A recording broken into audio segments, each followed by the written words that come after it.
राम राम जी सभी भाई बहनों को राम राम। मैं हूं बाबा रामदास और आप देख रहे हैं बाबा की खरी खोटी। आज मेरे साथ एक बार फिर से हैं भाई राज नारायण जी पंगाल।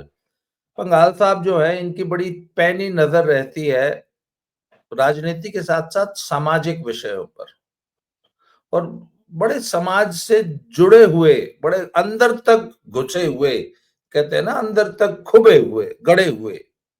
धरती में जड़ें बहुत गहरी है और धरती से जुड़े हुए आदमी है पंगाल साहब। भाई साहब राम राम।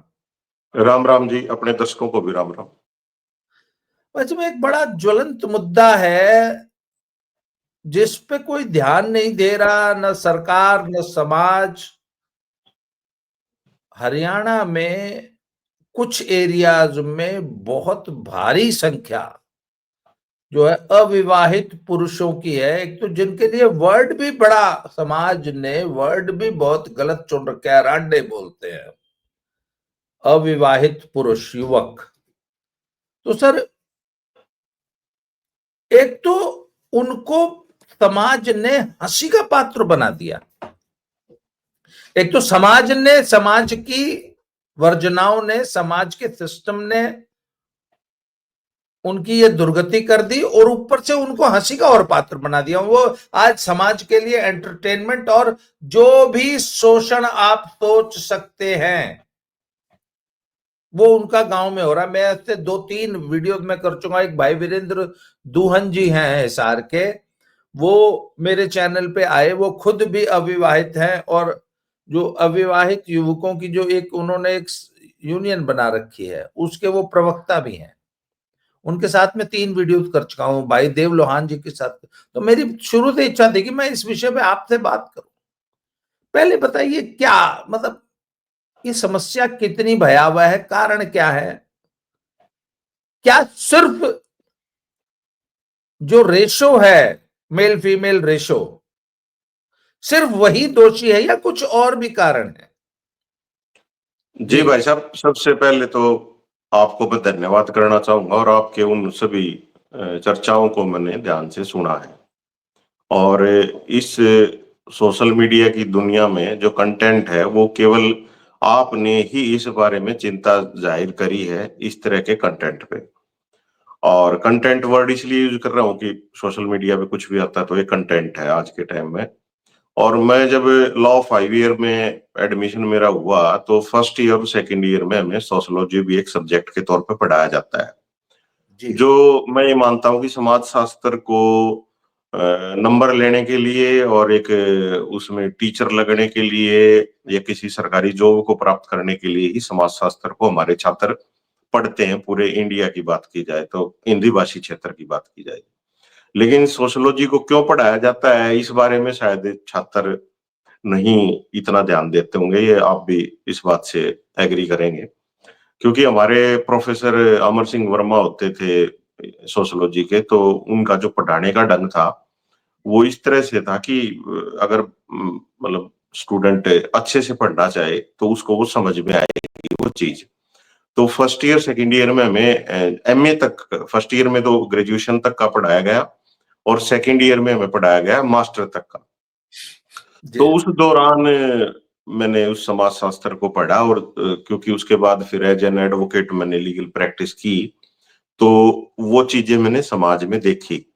और ये जो आपने वर्ड यूज किया अविवाहित पुरुष, अब इसके साथ साथ ही पैरेलल में आपको बता दूं अविवाहित महिलाएं उतनी ही संख्या में हरियाणा में है। क्योंकि हमारा समाज ऐसा है कि रांडोबद बात कर लेगा, लेकिन अविवाहित महिलाओं के लिए कोई ऐसा शब्द नहीं बना है। लेकिन मैं ये मानता हूं कि मेरी जो एज अभी 47 ईयर हो गई है और आने वाले 5-6 सालों में, कि जैसे मेरी बेटी अभी 18 साल की है, बेटा 16 साल का है, तो 25 से लेकर 30 साल की उम्र में उनकी मैरिज होगी। तो इस समस्या का सामना मेरे को भी करना पड़ेगा। मेरे को अब अगर इस पे समाज अगर बात नहीं करेगा, और वीडियो के स्टार्टिंग में आपने कहा कि भाई इस पे सरकारों या किसी ऐसी प्राइवेट संस्था का भी ध्यान नहीं है, तो भाई साहब मैं बताना चाहूंगा कि इस तरह की समस्या केवल और केवल सोसाइटी की ही प्रॉब्लम है। और जब से सोसाइटी का निर्माण हुआ है तो तभी से ही सोसाइटी ने ही इस तरह की समस्याओं का समाधान निकाला है। तो अब भी आने वाले टाइम में, अभी पहले तो सबसे पहले ये बात है कि सोसाइटी इसको एक प्रॉब्लम माने। वो इसको प्रॉब्लम मानने को तैयार नहीं है, क्योंकि पेरेंट्स इस पे खुल के बात नहीं करते हैं। पेरेंट्स के बात क्यों नहीं कर रहे हैं जी, ये बड़ा हैरानी होगी आपको कि जो ग्रामीण समाज से जुड़े हुए पेरेंट्स हैं, उन्होंने अपनी मेहनत से, दूरदृष्टि से अपने बच्चों को लायक बना दिया है। वो उस वो बच्चे उनकी काउंसलिंग से मैं मानता हूँ बाहर हो गए हैं, लेकिन मैरिज के मामले में वो बागडोर को पकड़े हुए हैं। और बच्चे भी ये चाहते हैं कि हमारे पेरेंट्स ही इसमें जो भी उनको डिसीजन लेना पेरेंट्स ही ले। और पेरेंट्स क्या करते हैं कि वो अपने दौर की बातों को ध्यान में रखते हैं कि जिस समय उनकी जब मैरिज हुई तो केवल सामाजिक और आर्थिक समानताएं ही ध्यान में दी जाती थी, और जो शैक्षणिक योग्यताएं की बात की जाए तो वो भारत का विभाजन होने के बाद, मैं मानूंगा कि भारत बनने के बाद नहीं, भारत का विभाजन होने के बाद भी मैं इस चीज को जोड़ता हूँ। हमारे बच्चे पढ़ाई में धीरे धीरे धीरे धीरे करके अच्छी शैक्षणिक योग्यता हासिल करने लगे, और जो पेरेंट्स थे वो ये सोच रहे थे कि नहीं, इनकी जो मैरिज का डिसीजन है वो हम ही ले सकते हैं।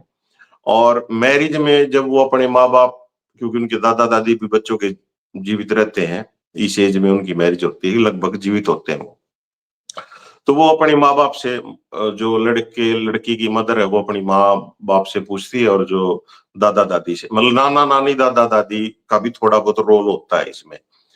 तो जब वो पूछते हैं तो उनको उस शैक्षणिक योग्यता से कोई मतलब नहीं है।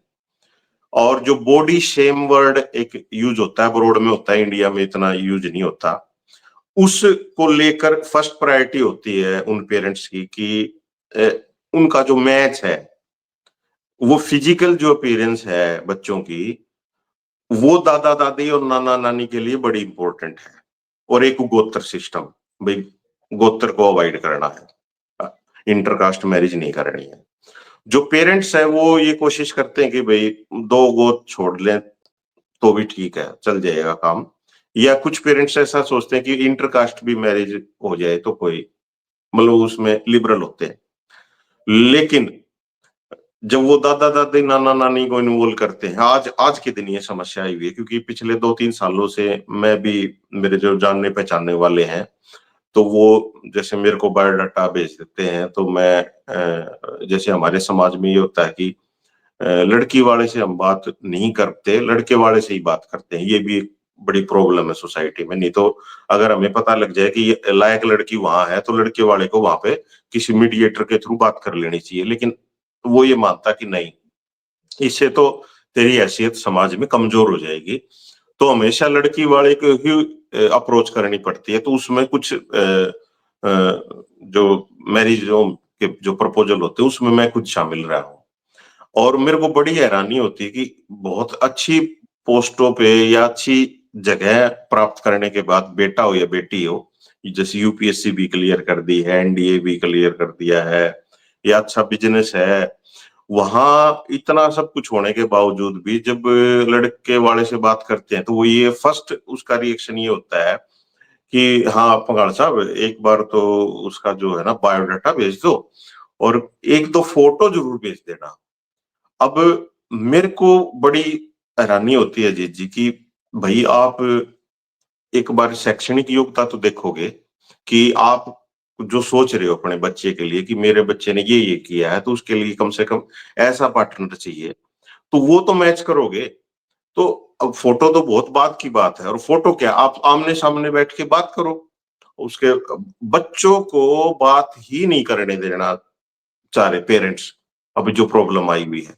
और एक 30 साल का बच्चा, उसमें मुश्किल से वो 10 साल तक अपने माँ बाप के साथ रहता है, और 2 दशक तक वो एजुकेशन और सर्विस के चक्कर में घर से बाहर ही रहता है। लेकिन आने वाले 4 दशक तक वो अपने लाइफ पार्टनर के साथ जीवन बिताएगा, और वो 4 दशक उसका जीवन सुखी से रहे, इस बारे में पेरेंट्स बिल्कुल भी नहीं सोच रहे हैं। वो सोच रहे हैं उनके जो 10-20 साल बचे हैं उसमें उस पार्टनर का क्या हमारी तरफ रहेगा, हमारे को कैसी वो देखभाल करेगा। हालांकि वो मतलब पॉसिबल नहीं है, लेकिन फिर भी वो सोचते हैं कि हमें कितनी टेक हमारी केयर होगी। और जो 40 साल बच्चे बिताएंगे उनकी ना तो आपस में बात करने दे रहा है और ना उनकी कंपैटिबिलिटी पे बात करना। और क्योंकि इसके बारे में कोई किताब भी नहीं है, और सोसाइटी में जो पहले बड़े बूढ़े बात करते थे वो बातें अब बड़े बूढ़ों की बातों को दरकिनार किया। जी जी जी जी। और जो आज का युवा है, जो पढ़ा लिखा है, मॉडर्न है, नई सोच का युवा है, वो अपने दादा और नाना नानी दादी की बात पे या पेरेंट्स की बात पे लड़की से बात भी नहीं करे, ये बात कुछ हजम नहीं हो रही सर। नहीं, मैं तो कुछ इन्वॉल्व हूं ना, बहुत अच्छा। सारे ऐसे केसेज में इन्वॉल्व हूं जो बहुत अच्छे, जिन्होंने नाम कमाया है अपनी शैक्षणिक योग्यता पे और जिनके अभी रिश्ते नहीं हुए हैं। तो वो अपने पेरेंट्स को रिगार्ड देने के लिए कि पेरेंट्स कहीं ये ना सोचे कि भाई ये पढ़ लिख के यार अच्छी नौकरी लग गया, तो ये हमारी इस मामले में मान नहीं रहा है। और इस चर्चा के बाद मैं ये मानता हूँ अजीत जी कि बहुत सारी हमारी बेटियां और बेटे, आपने जो नंबर दे रखा है इस पे संपर्क करेंगे। नहीं करेंगे तो मैं उनको सजेस्ट करूंगा कि वो उनकी पहचान को ना उजागर करते हुए आपको हम्म। उनके साथ इंटरव्यू करना चाहिए। और वो आपको इन बातों को बताएंगे कि उनकी अननोन लिखा जाए, जैसे नीचे आपका बाबा रामदास है, मेरा राजनारायण पघाड़ है, ऐसे यहाँ पे अननोन लिख के और उनके फोटो को हाइड करके वो बात हमारे साथ शेयर कर सकते हैं। और इस तरह की पहल हुई ही नहीं है। और जो जो भी वीडियो इस वीडियो को देखेगा तो आपके पास जरूर संपर्क करेगा। और ऐसे कुछ बच्चों के फिलहाल 2-3 साल के जो एक्सपीरियंस है वो चर्चा के माध्यम से मैं ये मानता हूं कि इस सोसाइटी को एक आईना दिखा सकते हैं। अब जरूरत है उन बच्चों को आपस में बात करने दे। पेरेंट्स की जो है कि नहीं भाई हम इंटरकास्ट नहीं मैरिज करेंगे, ठीक है, वो उनकी कुछ होगी उसके लिए, वो इस बात पे उनको कुछ एक्सपीरियंस ऐसा रहा होगा। अभी पिछले दिनों आपने देखा होगा जीत जी की भारतीय क्रिकेट टीम के जो सदस्य रहे हैं जींद से, ये जोगिंदर चहल, उनका अभी नेपाल की लड़की से उन्होंने लव मैरिज की थी तो अभी डाइवोर्स हुआ है। और अभी वो इशार की एक हमारी अंतरराष्ट्रीय बॉक्सर है, वर्ल्ड चैंपियन स्वीटी बूरा, उसने अभी डाइवोर्स की एप्लीकेशन डाली। उससे पहले एक और अंतरराष्ट्रीय खिलाड़ी पिंकी जांगड़ा, उसने अभी दोबारा से मैरिज की है। और बहुत सारे ऐसे खिलाड़ी हैं हमारे दिग्गज जिनको हम सेलिब्रिटी मानते हैं, और जो बॉलीवुड वाले हो तो इससे बाहर ही निकल चुके हैं, वो तो दूसरा तीसरा चौथा करने लग रहे हैं। लेकिन हमारे जो सोसाइटी में है हमारे सेलिब्रिटी हैं, वो कुछ 30 साल क्रॉस कर रहे हैं कि अनमैरिड है, मतलब सब कुछ होते हुए आपके पास पैसा है, गाड़ी है, बंगला है, सब कुछ होते हुए भी आप अच्छे से गृहस्थ जीवन का आनंद नहीं ले पा रहे। तो ये सोसाइटी में इतने ही तो लड़के हैं और इतनी ही लड़कियां हैं। और क्योंकि लड़कियों के बारे में जब आपसे अभी मेरा पूरा विश्वास है कि आपके पास जरूर फीडबैक आएगा। ये मैं ये मानता हूं जो रेशियो है उसका कोई इसमें कोई लेना देना नहीं है। रेशियो की कोई कमी नहीं है, क्योंकि 2-3 साल का गैप रखते हैं भाई, लड़का बड़ा होता है लड़की छोटी होती है। और पैरेलल एजुकेशन वाले बच्चे हैं सोसाइटी में। बस दिक्कत है तो उनको अच्छे से काउंसलिंग की और पेरेंट्स को वर्तमान हालात के अनुसार अपने आप को ढालने की। आज जो 55 और 60 साल का पेरेंट्स है वो उसको दिक्कत है जी जी, मतलब 50 वाला ढाल लेगा, मैं मानता हूं आज सिचुएशन को देख के, जब वो 55 का होएगा। लेकिन 55 और 60 वाले के साथ बहुत बड़ी प्रॉब्लम है और वो अपने बच्चों को इस प्रॉब्लम में डाल रहा है कि आने वाले 4 दशक तक उसके बच्चे का जो गृहस्थ जीवन है वो अच्छे से निकले, इसके नहीं बारे में बिल्कुल भी। जी जी जी भाई साहब, ये तो हुई मैच मेकिंग की समस्याएं। या जी हम आज का विषय हमारा ये था कि जिनकी शादी हो ही नहीं रही, जो 45 साल के हो गए, वो इतनी बड़ी बड़ी संख्या जो हरियाणा में तैयार हुई है, उसका कारण क्या है, मूल कारण, और जी इसका हम अजीत जी, निवारण। कारण से ज्यादा हमें निवारण में चर्चा करनी कि भाई आखिर समाज क्या करे इनके लिए। जी, जी, जी। देखिए, जो आपके साथ आके अगर कोई अपनी बात को रख सकता है, मतलब वीडियो बना सकता है और वो अपनी बात बता रहा है कि मेरी ये क्वालिफ़िकेशन है, तो इसका मतलब वो कोई सामाजिक आदमी होने में तो कोई दिक्कत तो है नहीं। अब हाँ जैसे वो वीरेंद्र दुहन थे, उनको कोई दिक्कत थोड़ी है। मतलब समझदारी में या अपने घर बसाने में, अपने बच्चों का लालन-पालन करने में कोई कमी थोड़ी है, नहीं है ना? तो लेकिन क्या होता है कि जब गाँव में हम परिवारों में रहते हैं, तो संयुक्त परिवार जो सगाई वाला आता है ना, तो क्या अगर है, साई आले ने और सगाई आले ने तो इतनी ही बात बतेरी। तो वो कुछ परिवार वाले भी अ, जेलसी की भावना रखते हुए कि इस परिवार का बच्चा ब्याह हो जाएगा टाइम पे, तो वो सगाई वाले ने ना कुछ इसी बात कह दे हैं, कि जिससे वो हट जाता है और वो जब लेट होना शुरू हो ना तो घना ही लेट हो जाए। तो इस तरह की सोसाइटी में कोई कोई प्लेटफ़ॉर्म नहीं है। इसका निदान यही है देखो कि हम पेरेंट्स को ही आगे आना पड़ेगा और हमारे जो अभी फिलहाल जो बच्चे हैं उनकी बिल्कुल हो सकती है मैच मेकिंग, कोई दिक्कत नहीं है। लेकिन बशर्ते कि हम इस चीज़ को प्रॉब्लम समझें। हमारी बेटियाँ भी हैं, अब कोई प्लेटफ़ॉर्म नहीं है कि 45 साल का लड़का है या 40 साल की लड़की है, उनका आपस में सही मैच मेकिंग का सोसाइटी की तरफ से कोई प्रयास नहीं है। झूठे फर्जी किसान आंदोलन में चले जाएँगे, फर्जी पहलवान आंदोलन में चले जाएँगे, अपने पैसे को गौशाला के नाम पे वेस्ट करेंगे, रामलीला के नाम से वेस्ट करेंगे और पगड़ बांध कर चले जाएँगे माइक चाहिए। क्योंकि इसमें इस तरह की कोई सामूहिक रूप से कुछ होता नहीं ना और ग्रामीण समाज के युवाओं को ही प्रॉब्लम आ रही है। शहर में जो चला गया ना, वो इस समस्या से मैं नहीं मानता पीड़ित है।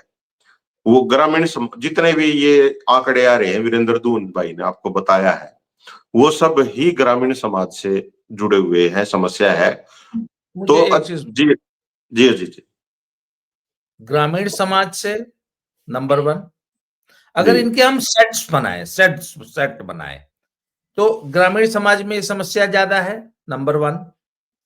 नंबर टू, उन परिवारों के साथ, उन लड़कों के साथ ज्यादा है जिनके पास जमीन कम है और सरकारी नौकरी नहीं है। जी, जमीन को कंपनसेट कर देती है सरकारी नौकरी या कोई अच्छा बिजनेस। तीसरा, अशिक्षा, बहुत ज्यादा शिक्षित नहीं है, स्किल सेट्स का अभाव। चौथा, शारीरिक रूप से अनाकर्षक होना, शारीरिक रूप से स्वस्थ, हृष्ट पुष्ट और स्मार्ट, जिसे सुंदर बोला जाता है ना समाज की भाषा में। मेरा मेरा ये मतलब मेरा जो कॉमन सेंस ये कहता है कि उन लोगों को भी दिक्कत आती होगी जो समाज के स्थापित मानदंडों के हिसाब से सुंदर नहीं है, जो लोग या गुड लुकिंग नहीं है, या वो, अच्छा, कितना भी बैड लुकिंग आदमी हो, थोड़ा सा ग्रूमिंग करके, थोड़ा ड्रेसिंग अप सुधार के काफी चेंजेस लाए जा सकते हैं, काफी सुधार किया जा सकता है। खैर, उतनी सुविधा या उतना काउंसलिंग सबके पास नहीं होती। और इसके अलावा सर, कुछ केसेस तो ऐसे डिस्कस हुए जिसमें एक लड़के का बार बार जिक्र आया, जींद में वो स्वरोजगाररत है, मोटरसाइकिल का मैकेनिक है और बड़ा नामी मैकेनिक है और लगभग 5,000 रुपये रोज कमाता है। उसकी भी शादी नहीं हो रही। तो मैंने पूछा उसको, मैंने पर्सनली कैमरा पे तो नहीं, वैसे पूछा, जिस भाई साहब देव लोहान जी जिक्र करते हैं उसका, तो मैंने पूछा वो देखने में सुनने में वैसे कैसा है? बोला जी बहुत बढ़िया स्मार्ट छोरा है, ब्याह नहीं हो रहा। अब इसके लिए आप किसको दोष देंगे? जी, जो आपने उदाहरण बताया ना वैसा ही एक और एग्जांपल देके मैं बताऊँगा दर्शकों को। मैं पीछे यूके था तो मेरे को एक हरियाणवी भाई मिला, तो बहुत स्मार्ट सॉफ्टवेयर इंजीनियर और उसके ये थोड़े बाल उड़े हुए थे। तो इंडिया में वो जब भी आता तो बुला लेते थे घर वाले, तो उन्होंने बोला जी लगभग 50 के करीब लड़की वाले मने सिर्फ बाड़ा की वजह से नाटके थे, और बाकी मैं नौकरी बढ़िया करूं, बढ़िया काम करूं। और मैं जब जॉब के लिए अब्रोड किसी कंट्री में गया तो वहां पे कोई ब्रिटिश लड़की जॉब कर रही थी, तो उसने मेरे 1-2 साल उसने मेरे काम को देखा, और वो भी अनमैरिड थी, तो उसको लाइफ पार्टनर चाहिए था, तो उसने मेरे काम को 1-2 साल, मेरी नेचर को देखा, काम तो क्या नेचर को देखा कि ये कैसा उठने बैठने में, ऑफिस में इसका कैसा बिहेव है। तो उस लड़की ने खुद उससे आके कहा कि भाई क्या मैं आप मेरे लाइफ पार्टनर बनोगे? तो वो बोला कि मेरे आंखों में आंसू आ गए कि मैं हरियाणा में 50 लड़की वाले जो चौधरी बड़े किले वाले 20-20 30-30 किले बड़े जमींदार, वो मैंने सिर्फ मेरे बाड़ा की वजह से मैंने नाटके थे, और आड़े एक ब्रिटिश लड़की, ओरिजिनल बिल्कुल ब्रिटिश मूल की लड़की और अच्छी सॉफ्टवेयर इंजीनियर, वो ये कह रही है कि आप मेरे लाइफ पार्टनर बनोगे। तो जो अब्रॉड में जो चीजें हमारे युवा देख रहे हैं, उनके एक्सपीरियंस भी हमारे तक नहीं आ पा रहे कि हमारे बच्चे भले ही और यो देखने वाली तो बात इसी है, सबसे डीसी लग रहा हो, अगर वेल लुकिंग नहीं है ना, तो भी छोरी वाले नाट जाए उसने, और छोरी भी अगर बेशक यूपीएससी पास कर रखी हो, अगर उनकी उस सांचे में फिट नहीं बैठी ना, तो उसने नाट जाएंगे।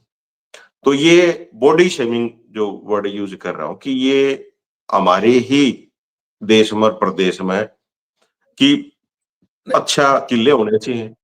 हमारा जी। देश तो जी गोरी चमड़ी, गोरी चमड़ी हम्म। और तीखे नैन नक्श से हम्म। इस कदर ऑब्सेस्ड है कि वो उनके लिए जीवन में जो लाइफ पार्टनर में जो सबसे पहला गुण, सबसे महत्वपूर्ण, वो है गोरी चमड़ी और तीखे नैनक्स और सामाजिक मानदंडों के हिसाब से खूबसूरत होना। चलिए ठीक है। जीरो फिगर, बिल्कुल हाँ फिगर भी जीरो।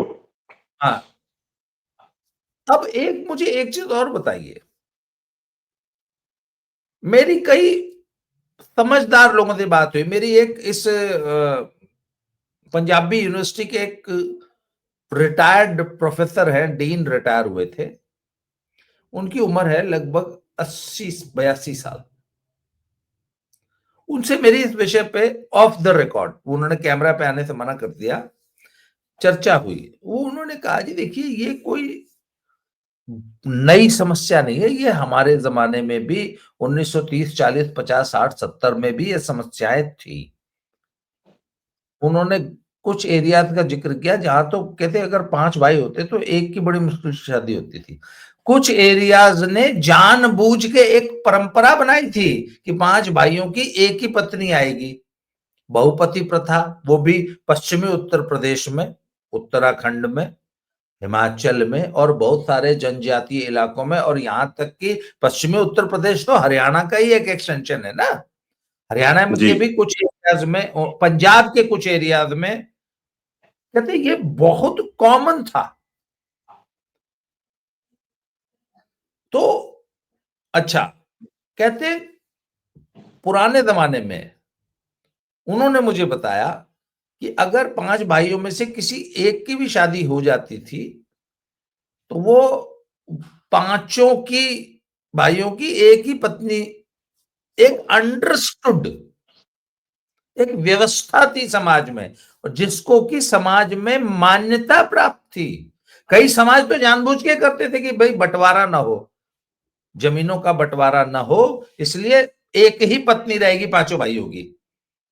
पश्चिमी उत्तर प्रदेश में तो हाल तक, आज से सिर्फ 15 साल पहले तक ये बहुत ज्यादा पॉपुलर प्रथा रही है। मुझे अच्छी तरह याद है, मैंने इंडिया टुडे में एक लेख पढ़ा था, उस पर बकायदा इंडिया टुडे ने विशेष अंक छापा था कि बागपत, शामली, मुजफ्फरनगर और इत्यादि ये इस एरिया में के एसएसपीज ने अपने एसएचओज को स्पेशल इंस्ट्रक्शन दी थी कि अपने इलाके में पड़ने वाले, उसके अंदर रेवेन्यू पटवारियों को और कानूनगों की ड्यूटी लगाई गई थी कि अपने इलाके में पड़ने वाले उन तमाम लोगों की सूची बनाओ जो ये अविवाहित या 5 भाइयों में से किसी एक की शादी होती, वो वाला सिस्टम जो बहुपति प्रथा, और बहुत सारे केसेस में उनको मारा जा रहा था जमीन के लिए। तो उन्होंने, एसएसपी साहब ने बाकायदा इंस्ट्रक्शन दी थी कि अगर तुम्हारे इलाके में एक भी ऐसे व्यक्ति, ऐसे बुजुर्ग की हत्या होगी तो दूसरी नौकरी ढूंढ लेना। मैं बहुत सख्त सर, शासन की तरफ से ये इनिशिएटिव था कि इस एरिया में ये बहुत समस्या, और बहुत सारे केसेस में पुराने बुजुर्ग सिर्फ इसलिए मार दिए गए क्योंकि वो अपनी जमीन अपने हिस्से में लेना चाहते थे। तो उनके ही भतीजों ने, जो कि सो कॉल्ड उनके बेटे ही थे, क्योंकि अगर 5 भाइयों की एक पत्नी है तो किसका बेटा है वो।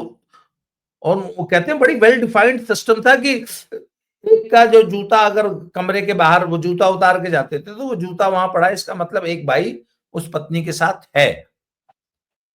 सर, उस जमाने में ये अविवाहित रह जाने की जो कुरी, मतलब जो सामाजिक समस्या थी, ये ढक जाती थी, या इसके भयावह परिणाम नहीं आते थे, जो कि बाद में आए।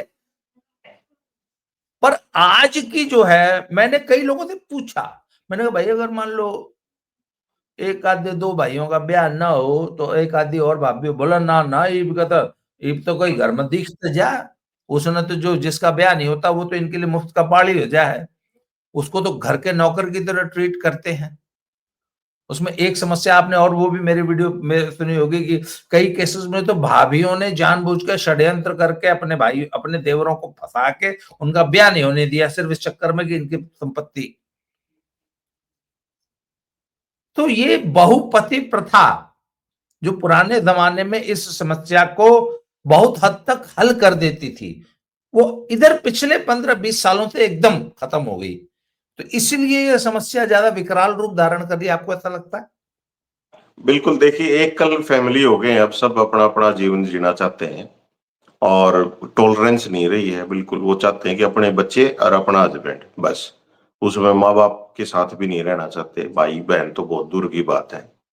और इसलिए अब वो सोच देते, भगवान भरोसे छोड़ देते हैं उसको, भई इसकी समस्या यही सुलझे। पहले तो क्या होता था कि पूरे परिवार का, रिश्तेदारी का प्रेशर होता था।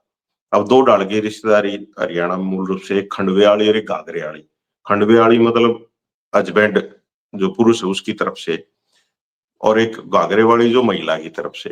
अब वो दोनों की तरफ से इस तरह पे ध्यान दिया जाता था और प्रेशराइज करके भी मैरिज वैरिज कर दी जाती थी और चल जाता था काम। भाई कोई बात तो नहीं, थोड़ा बहुत बोला है, काम चला देगा।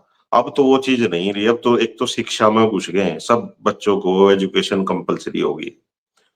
दूसरा कि एजुकेशन वाला चाहेगा कि भाई तेरे जैसे, मतलब तेरे से ज्यादा पढ़ा लिखा हो या तेरे जितना ही हो, कम वाले के साथ उसकी कंपेटिबिलिटी नहीं बात बनेगी। तो और वो कुछ क्या होता है कि सर्विस लग गए, बाहर चले गए, अब महिलाएं बाहर नहीं जा पाती, अच्छी पढ़ लिख के भी वो बाहर वाली जॉब नहीं कर सकती, क्योंकि हमारा वर्क प्लेस जो कल्चर है वो अभी इतना महिलाओं के लिए है नहीं। जो प्राइवेट कंपनियों में भी जो महिलाएं नौकरी करती हैं उनके लिए भी वैसे ही उनको अच्छी नजर से नहीं देखा जाता, भले ही वो अच्छा खासा पैसा कमा रही। तो अभी हम उसी फेज में है कि जो एक ट्रांसफॉर्मेशन होने लग रहा है, और मेंटली हम प्रिपेयर नहीं उसके लिए कि बच्चों को ही आपस में हम बात करने दें।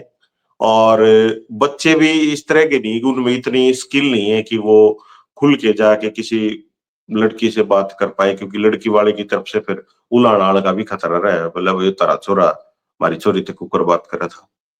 अगर वर्क कोई दोनों नौकरी करने लग रहे हैं तो उनके बीच में भी ग्रामीण समाज अलाउ नहीं करता है कि वो आपस में बात करे और फिर घर बता दे कि नू छोरी देख लो, छोरा देख लो। तो ये मैं तो मानता हूँ कि हमारे जो पेरेंट्स हैं, जो हमारी पीढ़ी, आपकी पीढ़ी के और मेरी पीढ़ी के पेरेंट्स हैं, आगे ना हो। मतलब अब जो उसको देखते हुए अभी की जो प्रॉब्लम को समझ के कि हाँ ये प्रॉब्लम है, और इसका तो मेरे को अजीत जी कैसे होगा, मतलब समाधान होगा। ये जो मान लो 45 का जो रहा है और 45 का लड़का है या 45 की लड़की है, तो उसमें तो मैं ये मानता हूँ कि वो दोनों का ही अगर जो पता लगे कि भाई हाँ भाई ये संख्या है टोटली, या सरकार की तरफ से या किसी सोसाइटी की तरफ से, संस्था की तरफ से आए कि भाई ये हमारे बच्चे हैं और इनका आपस में मैच हो सकता है, तो तब तो इसका कुछ समाधान है, और नहीं तो मेरे को नहीं लगता। जी जी जी। ये तो आज आज के जमाने में जहां की social media groups, WhatsApp groups, ऐसे एप्स बन गए हैं, ऐसे टूल्स हैं, ऐसे अब तो ऐसे ऐसे सर्विसेज हैं, ऐसे पहले हिंदुस्तान में जब सबसे पहले शादी.com और जीवन साथी जैसी एप्स आए, उसके बाद अब तो डाइवोर्सीज के लिए अलग ग्रुप्स हैं, विडोज और विडोवर्स के लिए अलग सर्विस है, और सिंपली डेटिंग एप्स है, कैजुअल रिलेशनशिप एप्स हैं।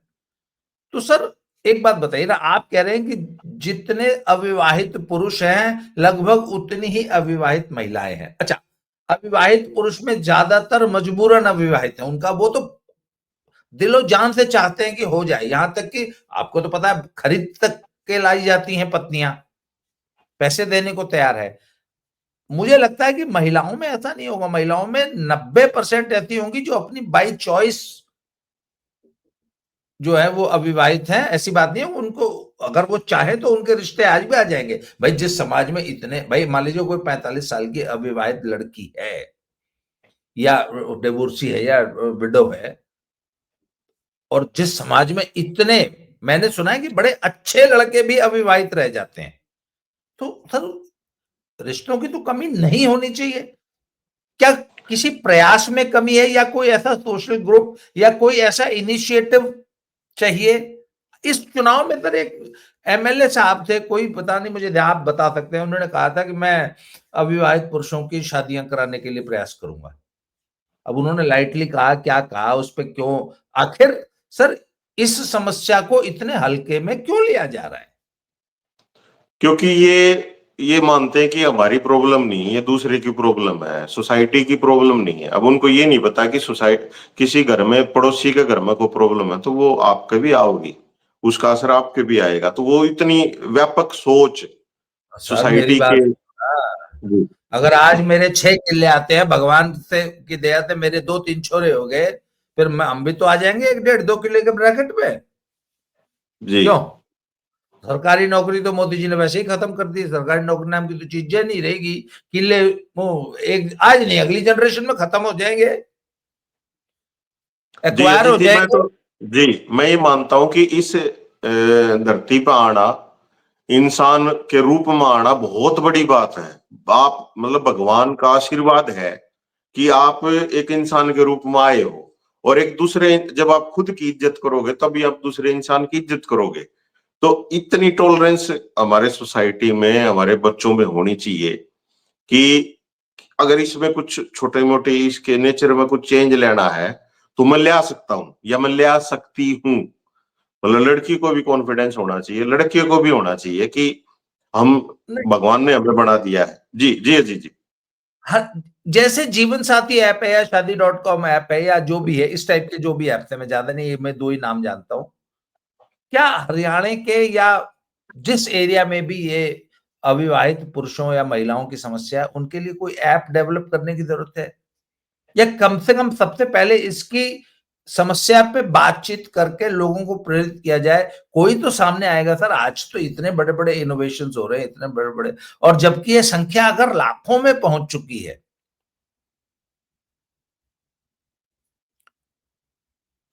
तो क्या हम सोशल मीडिया, भाई हम as a social leader leader, मतलब हमारा मेरा उद्देश्य ये नहीं है कि मैं सिर्फ किसी एक टॉपिक पे कंटेंट बना के व्यूज बटोर ले, चलो जी है मोनेटाइजेशन हो गया, कुछ पैसे आ गए उस वीडियो से, मेरा ये उद्देश्य नहीं है। अगर ये समाज की इतनी बड़ी समस्या, मुझे वीरेंद्र भाई ने एक, देव भाई ने एक बड़ी अच्छी बात कही थी, उन्होंने कहा कि कुछ लोगों ने इसको कॉमेडी का धंधा बना लिया और वो खुद अविवाहित होते हुए भी अपना नाम उन्होंने फलाना रांडा रख लिया, और वो सिर्फ अविवाहित पुरुषों का मजाक उड़ाने वाली, उनको समाज में बदनाम करने वाली, उसमें ऐसा दिखाया जाता है कि वो फलाना रांडा जो है फलानी के घर में घुस गया और वहां ये हो गया, और मतलब कहने का मतलब वो अवांछित एंटी सोशल एलिमेंट के तौर पे या हंसी के पात्र के रूप में, कॉमेडी के का पात्र बना दिया गया उन लोगों को। ऐसे लोगों ने बनाया जो खुद विवाहित थे। उन्होंने ये नहीं सोचा कि मैं जिन लोगों को हंसी का पात्र बना रहा हूं या जिनके लिए मैं कॉमेडी कर रहा हूं, ऐसे लाखों लोग वाकई समाज में एग्जिस्ट करते हैं। बिल्कुल अजीत जी, आपने सही कहा। और इस पे जो आपने कहा कि इसको एक प्रॉब्लम पहले तो हम स्वीकार करें, फिर इस पे हम चर्चा करें। और पिछले 2 दशक पहले अगर जाऊंगा तो मैं, आपको ध्यान होगा अजीत जी, जीवन साथी या जो शादी.com है ना, इनका अच्छे परिवार वाले इस प्लेटफॉर्म का यूज नहीं करते। अब क्या हो रहा है, अभी पिछले दिनों जो मैरिज के कार्ड आए हैं, अच्छे जो बच्चे, वेल क्वालिफाइड, वेल बढ़िया नौकरी पे, वो अब उनकी मैरिज इन प्लेटफॉर्म से हो रही है। और ये प्लेटफॉर्म थे उनके के लिए जो मतलब कैपेबल नहीं थे ढूंढने के लिए, जिनका फैमिली। तो इस प्लेटफॉर्म का तो अच्छे लड़के लड़कियों ने इस्तेमाल शुरू कर दिया है। इनके लिए कोई प्लेटफॉर्म नहीं है सर, जो है वो विवाहित है, कोई प्लेटफॉर्म नहीं है। तो इस पे नहीं, जरूर जी। प्लेटफॉर्म तो है, वो इसी प्लेटफॉर्म पे अपना प्रोफाइल बना के ट्राई कर सकते हैं। पर मुझे ऐसा लगता है कि अच्छा, अब इस पे ना रिसर्च करने की जरूरत है, थोड़ा सा ग्राउंड पे काम करने की जरूरत है, और थोड़ा सा डाटा कलेक्ट करने की जरूरत है। ये काम कोई सरकारी एजेंसी ही कर सकती है, या तो कोई बड़ी एनजीओ करे, हर गांव में डाटा कलेक्ट करे और उनसे निजी बातचीत में ये पता लगाए कि भाई आपने अपने विवाह के लिए क्या क्या प्रयास किए हैं। अच्छा, एक बात बताइए ना, जो लड़का 1.5 लाख रुपया महीना कमा रहा है, देखने में ठीक ठाक है, अच्छा घर है, सब कुछ है, उसकी भी शादी नहीं हो रही, अगर वो शादी.com पे जाके, मैं आपको बताऊं, एक ऐसा ऐप है, एक समस्या आती है, मान लीजिए सेपरेशन हो गया पर अभी डाइवोर्स क्लियर नहीं हुआ, तो लीगली तो वो मैरिज कर नहीं सकता, क्योंकि भी डाइवोर्स, और हिंदुस्तान में डाइवोर्स तो 15-15 साल डाइवोर्स के केसेस चल जाते हैं। तो ऐसे में आदमी को बोले जी मेरी तो शादी की उम्र ही निकल गई, दोबारा शादी की रीसेटल रिहेबिलिटेट होने की। तो एक ऐप ऐसी आ गई है जहां लड़का के प्रोफाइल पे स्पष्ट लिखा हुआ है कि separated, the divorce under process, मतलब लड़की को या लड़के को पहले से मालूम है कि मैं जिससे बात कर रहा हूं उसका भी डाइवोर्स क्लियर नहीं हुआ है, लीगल मैरिज नहीं हो सकती है, पर समाज में एक व्यवस्था बन जाती है। ऐसे में बहुत सारे केसेस को जानता हूं जहां अभी तक लीगल डाइवोर्स नहीं हुआ, पर शादी करके 15 साल से अगली नई पत्नी से 2-2 बच्चे हो गए और बहुत सुखी जीवन जी रहे हैं। पहली वाली ने आज तक तलाक नहीं दिया। तो सर देखिए, संभव तो सब है, पर समाज में कोई एक व्यक्ति, संस्था या कोई एजेंसी, सरकारी हो प्राइवेट हो, जो भी है, उसको सर पहल करनी पड़ेगी इनको रिहेबिलिटेट करने के लिए। और सबसे पहले उसके लिए जरूरी है कि इसको समस्या माना जाए यस, समाज। बिल्कुल बिल्कुल। और इस तरह के कपल सर, मैं ये मानता हूं, अगर मान ले कुछ आप नया बिजनेस कर रहे हो जहां पे आपको मैन पावर की जरूरत है, क्लैरिकल है या फिजिकली है, और इस तरह के जो कपल हो गए ना, वो बहुत अच्छा काम कर सकते हैं कहीं दूसरी जगह जाके, अच्छा जीवन व्यतीत कर सकते हैं। क्योंकि उन्होंने कुछ साल, अपने बहुत महत्वपूर्ण साल खो दिए हैं बिना गृह जीवन के। तो वो मैं ये मानता हूं, अगर इस तरह की पहल होगी तो बहुत अच्छे उसके रिजल्ट आएंगे। और कोई एनजीओ में कोई, बिल्कुल कोई एनजीओ भी प्रयास कर सकता है, कि एनजीओ होते ही इसी काम के लिए हैं। सर मैं आपको एक इससे मिलती जुलती एक आज की वीडियो देखिए ना सर, टॉपिक ही ये इतना वृहद है कि इस पे सर, इसको तो 20-30-40 मिनट में तो समेटा ही नहीं जा सकता। तो दर्शक क्षमा करेंगे, थोड़ी बातचीत लंबी हो गई। और इसको, मेरे पत्नी के स्कूल में एक महिला, वो आंटी के रूप में काम करती थी। तो एक दिन उन्होंने बोला कि जी मेरी बेटी है, वो परेशान है, उसको भी काम की जरूरत है, तो मैं उसको ले आऊं। मेरी वाइफ ने कहा हाँ ले आओ। तो सब वो भी आके काम करने लगी। तो मेरी वाइफ ने 4-6 महीने ऑब्जर्व किया, तो पूछा क्या है, इसकी क्या प्रॉब्लम है? बोला जी इसका हस्बैंड जो है ऐसे-ऐसे। तो वो पंजाब में तो आपको मालूम है ड्रग्स की एक बहुत बड़ी समस्या है। तो वो इसका हमने छुट-छुड़ैया करा दिया। अब इसके 2 छोटे-छोटे बच्चे हैं, तो ये परेशान थी, तो मेरे पास रहती थी। तो मैंने कहा चलो स्कूल से कुछ मतलब 5-7 हज़ार रुपए और प्लस बच्चों के एजुकेशन वगैरह की व्यवस्था हो जाती है। तो जब 6 महीने हो गए तो मेरी पत्नी ने कहा कि ये ऐसे कैसे सारी ज़िंदगी बिताएगी? इसकी दोबारा शादी करनी चाहिए। तो माँ बेचारी अकेली थी, फादर नहीं थे। माँ की हिम्मत ही नहीं पड़ती थी या वो इतना सोच ही नहीं पाती थी। अब प्रिंसिपल जो स्कूल चलाती है और एक फुल फ्लेज स्कूल आजकल क्या है, इट्स अ बिग बिज़नेस। पहले तो प्रिंसिपल सिर्फ एकेडमिक्स देखता था, अब तो प्रिंसिपल को एकेडमिक्स के अलावा 127 विभाग देखने होते हैं। खैर उन्होंने कहा था एक नया विभाग ले लिया उन्होंने। पहले माँ को कन्विंस किया, फिर बेटी को कन्विंस किया, फिर उसके लिए एक ऐसे ही इन्हीं अपने सूत्रों से एक फैमिली देखी। उसमें उसकी पत्नी जो है 2 बच्चे छोड़ के गायब हो गई थी 2 साल पहले। आई नहीं वापस, भाग गई एक तरह से। वो आदमी बड़ा अच्छा था, बड़ा मेहनती था और पर रुल रहे थे बच्चे, पत्नी थी नहीं, माँ भी नहीं थी उसके घर में या ऐसे कुछ प्रॉब्लम थी। मेरी पत्नी ने बाकायदा मैच मेकिंग की और फिर एक दिन डिक्लेयर कर दिया, उस बिटिया का नाम जो भी था मुझे याद नहीं आ रहा। भाई कुड़ी दा ब्याह रखता, अब शादी। तो पता लगा शादी स्कूल से हुई। अब कोई पूछ सकता है कि मैडम आप स्कूल चला रहे हो, ये क्या कर रहे हो? बारात घर खोल दिया आपने। और मैडम ने डिक्लेयर दिया नहीं भाई बच्ची की शादी हो गई। 35 एक टीचर थे स्कूल में, सभी टीचरों को बोल दिया भाई कुड़ी दा ब्याह ले आओ।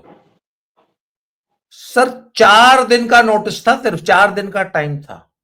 स्कूल के बच्चों ने, पेरेंट्स ने, हर बच्चे ने, उनके पेरेंट्स ने और स्कूल की जो 35 टीचर्स थी प्लस स्कूल का जो मैनेजमेंट था, सर जिसे शानदार शादी बोलते हैं ना, क्यों? क्योंकि 400-600-700 लोग जुड़ गए। पूरा स्कूल के बच्चों का एक भावनात्मक, उन्होंने अपने घर पे कहा कि साडी जेडी फलानी दीदी है ओदा ब्याह आ। वो अच्छा व्हाट्सएप ग्रुप से सारा सर्कुलेट हो गया कि भाई ऐसे ऐसा था और ऐसे हम शादी कर रहे हैं। सर इतनी शानदार मैरिज हुई आप सोच नहीं सकते। और आज वो बच्चे, उसके अपने 2 बच्चे थे, जहां शादी हुई उसके 2 बच्चे थे। सर 2 बच्चों को बाप मिल गया, उन 2 बच्चों को माँ मिल गई। सर आज they are so happy.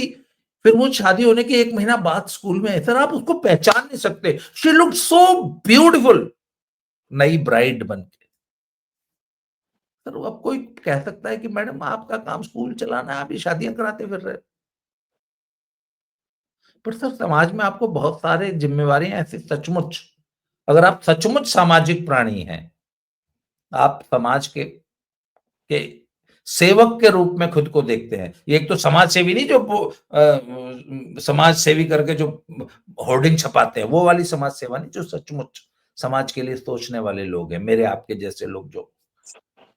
Sir I think जब तक हम लोग इसको समस्या के रूप में डायग्नोज नहीं करेंगे और इसके लिए सिर्फ बातें करने से कुछ नहीं होगा, इसके लिए ठोस कुछ करना पड़ेगा। और ये और एक बिल्कुल इस चर्चा के माध्यम से मेरे को लग रहा है अजीत जी, कुछ महिलाएं, बेटियां जरूर आएंगी जो आपके सामने अपने एक्सपीरियंस रखेंगे, मेरे को पूरा विश्वास है। मेरा नंबर देखिए दिया हुआ है इसी स्क्रीन पे, मुझसे व्हाट्सएप पे संपर्क कीजिए, बताइए हम इसके लिए क्या कर सकते हैं। सिर्फ जी मेरा जी। उद्देश्य सिर्फ बातें करना नहीं है, I want to do something concrete. मैं ठोस और धरातल पे कुछ। एक मैरिज रजिस्ट्रेशन का प्रोसेस भी अपनाया जा सकता है, जरूरी नहीं है कि हम खर्चीला काम करें। जी जी सरकार जी की तरफ से मैंडेटरी है मैरिज रजिस्ट्रेशन, मतलब जी मेरे को जी। भी कराना पड़ा है अभी, तो हम हमें वो भी फॉलो करना चाहिए।